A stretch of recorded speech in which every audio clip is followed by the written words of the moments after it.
I'm really intrigued to get your initial thoughts on Dusty because you watched him on television before you got on there, right? Before you started tuning in. So first impressions as Dusty as a fan, and then when you actually got to meet him and everything, what were your first impressions? Yeah, I could write an entire book about those years because it was every day was so unbelievable that most people wouldn't believe it.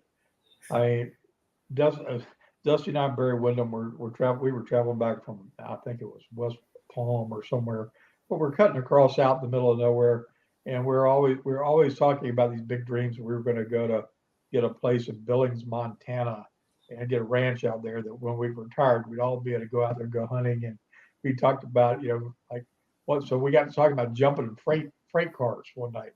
So we're sitting and driving out, like I said, out in the middle of nowhere, and lo and behold, here comes a train, and there's no the signs come down or anything. We're in the middle of nowhere. You just stopped. Saw a train coming, the lights came on, you stopped. So we stopped, and he said, "You boys haven't ever jumped a train?" I said, "No." We all jump out of the car, out of the truck, and we go running. We jump up, grab the handle, and we're sitting on the boxcar. And we're all laughing, thinking it's funny. And then we're looking, and the car is getting farther and farther, farther away. And then it hits all of us that we're going to have to run or walk or do something. We left it running too in the middle of the street. And we jump off, and it's like a cornfield or something we're beside. We got to walk all the way back, and we're sweating and fussing, and but it was things so spontaneous with him that he just had this spirit of almost like Peter Pan. I mean, it was just bigger than life. And to y'all's point about the unlikely looking athlete, I mean, this is a guy that tried out with the New York Yankees in the Superdome back when they were pitching with the yellow fastball, so you can see him inside. And he was that good of a baseball player in college, and he played football all through school, and he could play basketball. And there was really nothing that he couldn't do. His coordination was just absolutely stellar, and he loved to sing. I know Greg probably seen him get up at the bar and do his Johnny good renditions. But he loved to entertain, and he was friends with Willie Nelson and Hank Jr. and David Allen Coe and just a host of people in the country music industry that were all as big a fans of him as he was of them.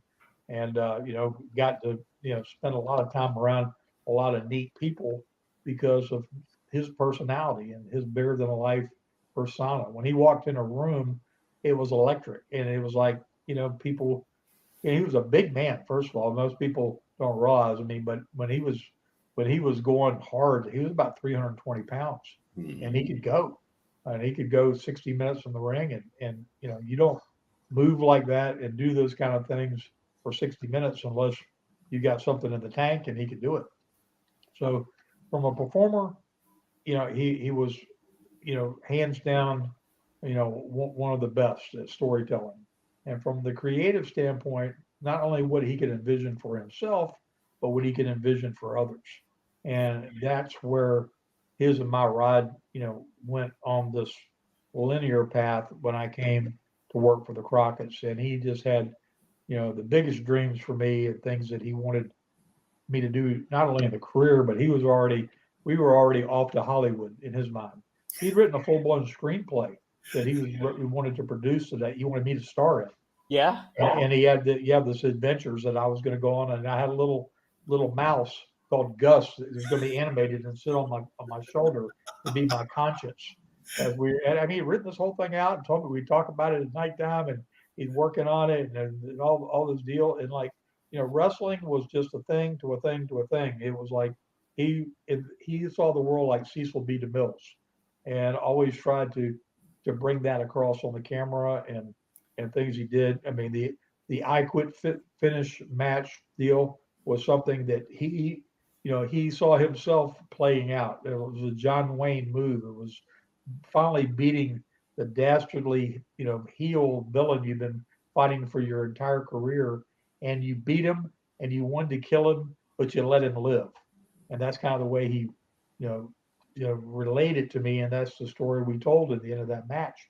And he saw all those things panoramically. So it was just so neat to spend time in that space with him when he was still at his peak of performance and still, having his classic matches, his feuds with Flair, and and just and seeing the family man that loved his wife and kids, along with all that, sharing his regrets and wishing he'd had more with Dustin.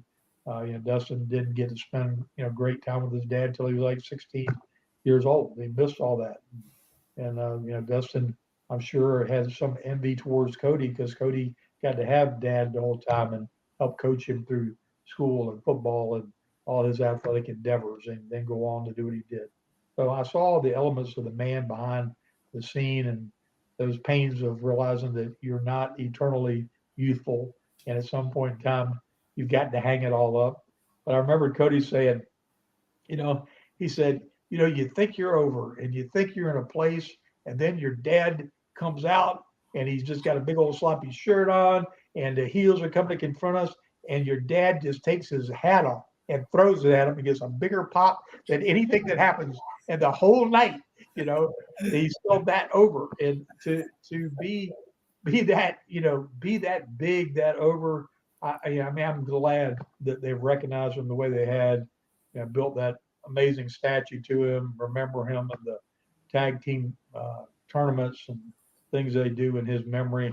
I mean, the WWE has done right by him, and I thanked the McMahon family from my heart at his funeral for giving him the dignity and opportunities they gave him later in his life to be a coach and a mentor, because he was able to share that passion in his heart and pour it into these young Seth Rollins and Ashley's and these kids that have gone on to be superstars, beyond what anybody would have ever imagined, and they got a piece of him in them, and it's just magic. I love it. Next week, you have to have the mouse on your shoulder. I know. I'm gonna wait till I Photoshop. I'm gonna have a lot of fun with that.